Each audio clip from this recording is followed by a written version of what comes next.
రాబోయే 16 ఫిబ్రవరి 2024 శుక్రవారము నాడు రథ సప్తమి వచ్చింది. కాబట్టి మనము ఆ రోజు ఏమి చేయాలి అని అంటే, సముద్ర స్నానము చేస్తే మహా అద్భుతము. మీరు 7 జన్మాలలో చేసుకున్నటువంటి పాపాలన్నీ కూడా తొలగిపోతాయి. సరే, చాలామందికి వీలు కాదు సముద్ర స్నానం చేయడం.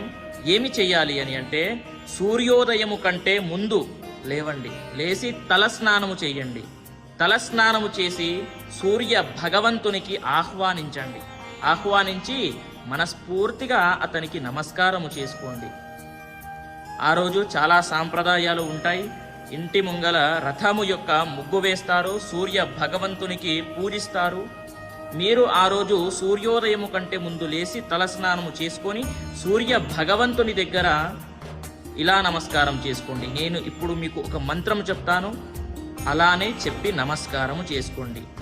ఓం సూర్యారిష్టేతు సంప్రాప్తే సూర్య పూజాంచ కారయేత్ సూర్య ధ్యానం ప్రవక్ష్యామి యజమానస్య ఆత్మ పీడోప శాంతయే అనేటటువంటి మంత్రాన్ని చెప్పుకొని సూర్య భగవంతునికి నమస్కారము చేసుకోండి. స్వస్తి, సర్వే జనాః సుఖినో భవంతు.